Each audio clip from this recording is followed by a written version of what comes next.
Suatu pagi, aduh, perutku kok sakit banget ya.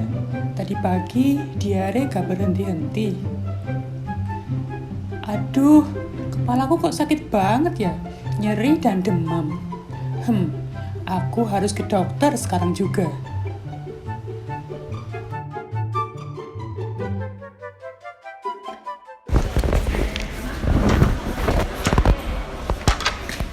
Ini sih Mbak.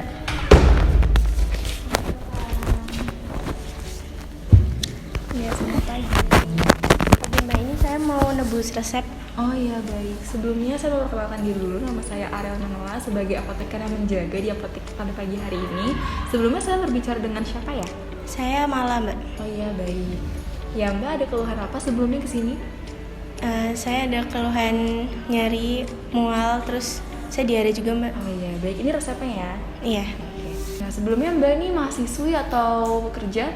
saya mahasiswi Mbak. Oh iya baik, untuk mungkin pola makannya begitu, mungkin Mbak makannya berapa kali sehari gitu atau mungkin jarang makan?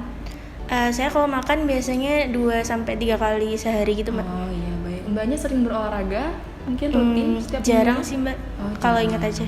Ada indikasi mungkin minum-minum beralkohol atau merokok begitu? Nggak ada sih Mbak. Oh iya tidak ada ya Mbak ya, oke.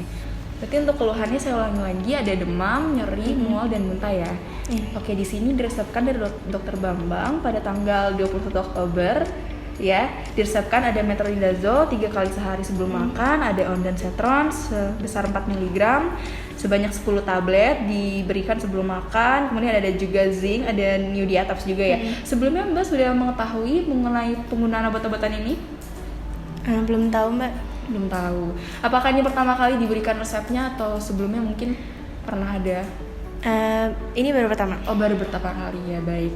Tadi Mbak sebelumnya belum tahu, jadi saya ulangi lagi. Jadi metronidazole sebagai antibiotik, kemudian ada ondansetron untuk peredam mual, ada zinc ini. Zinc di atas ini saya jelaskan lagi untuk nanti mengembalikan cairan tubuh yang ada di ya. Oke, baik. Sebelumnya saya akan mengambilkan obat-obatannya terlebih dahulu. Mbak tunggu sebentar ya di sini.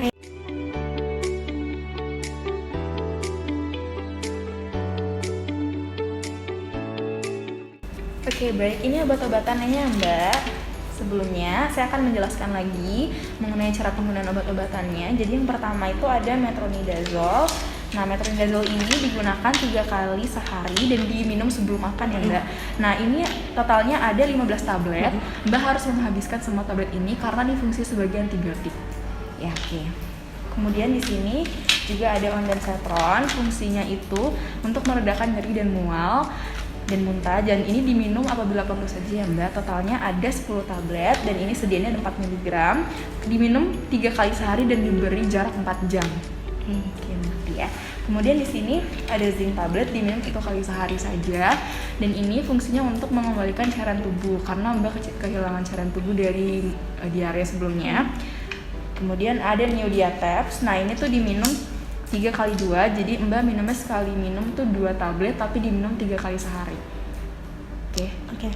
Ada yang mau ditanyakan lagi sebelumnya Mbak? Kalau yang ondansetron itu dikasih jarak 4 jam sama obat yang mana ya Mbak? Ya baik, jadi untuk yang ondansetron itu diberi jarak 4 jam dari obat metronidazole ya. Oke Mbak. Ya, ada lagi yang mau ditanyakan? Udah sih Mbak. Oke baik. Oh ya Mbak, sebelumnya tadi saya lupa menjelaskan untuk yang New-Diatops ini diminumnya untuk diarenya ya Mbak. Ya, Oke. Baik, dari yang saya sudah jelaskan mengenai penggunaan obat-obatannya mungkin bisa diulang lagi. Kalau yang metronidazole itu 3 kali sehari ya Mbak. Iya, Diminumnya betul. sebelum makan, itu buat nyerinya ya Mbak. Iya betul. Terus kalau yang ondansetron itu buat kalau misalnya saya mual. Iya betul sekali. Berarti kalau nggak mual nggak usah diminum ya Mbak? Berarti kalau tidak merasa mual, oh iya untuk efek sampingnya juga nanti akan saya jelaskan, tapi sebelumnya mungkin bisa diulang lagi. Oh iya. Ya, Yang terus- ondansetron tadi 3 kali sehari. Iya betul. Terus dikasih jarak juga 4 jam dari yang metronidazole. Terus ada New-Diatops juga buat Zinc. diare sama zinc. Oke. Untuk yang zinc untuk apa ya Mbak tadi? Biar kekurangan cairannya teratasi gitu ya Mbak. Ya untuk efek samping mungkin Mbak akan merasakan itu jarang sekali terjadi, tapi biasanya kalau ada efek samping seperti merasa gatal-gatal atau ada ruam di tubuh begitu atau ada pembengkakan, nanti Mbak bisa stop aja penggunaan obat-obatan tersebut. Jadi Mbak tidak perlu khawatir.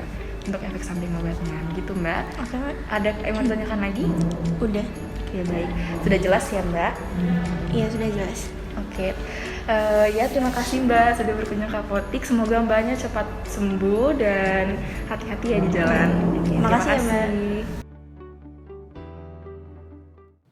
Permisi Mbak Mala, perkenalkan saya Aulia di sini sebagai apoteker, izin menjelaskan mengenai penyakit diare yang sedang Mbak Mala alami.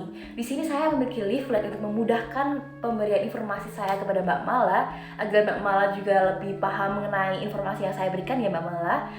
Di sini mungkin yang Mbak Mala rasakan saat ini adalah perut terasa mulas, kemudian frekuensi BAB yang sering dan BAB yang encer, kemudian BAB tidak bisa ditahan dan badan menjadi lemas, letih, kulit menjadi kering. Itu adalah gejala-gejala yang dialami oleh pasien yang menderita penyakit diare ya Mbak Mala, yang mungkin yang sedang Mbak Mala alami saat ini juga seperti itu. Kemudian sebenarnya apa sih Mbak Mala penyebabnya dari diare itu? Mengapa bisa terjadi diare? Hal ini bisa karena adanya infeksi Mbak Mala, infeksi dari bakteri, virus, ataupun patogen lainnya. Bisa juga karena malabsorpsi, alergi, keracunan, imunodefisiensi, ataupun juga bisa karena masalah psikologis Mbak Mala. Kemudian hal apa yang bisa Mbak Mala lakukan untuk menanggulangi gejala dan efek samping dari diare ini? Yaitu yang pertama adalah rehidrasi Mbak Mala, yaitu mengisi cairan tubuh ini bisa dengan air putih atau oralit atau jika diperlukan ya Mbak Mala. Jadi mencegah tubuh dari kekurangan cairan gitu ya Mbak Mala. Kemudian yang kedua bisa penuhi nutrisi, yaitu nutrisi dari probiotik, ataupun saya sarankan untuk makan makanan yang lunak terlebih dahulu ya Mbak Mala.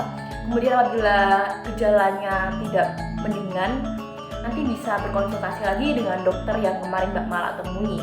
Ya, kemudian untuk mencegah diare ini terulang kembali di Mbak Mala, mungkin saya bisa menyampaikan suatu singkatan, yaitu jambu padu Mbak Mala. Yang pertama aja adalah jauhi makanan yang kotor. Jadi sementara ini Mbak Mala hindari dari makan makanan yang di pinggiran jalan yang sekiranya tidak higienis, sanitasinya kurang, itu dihindari dulu ya Mbak Mala.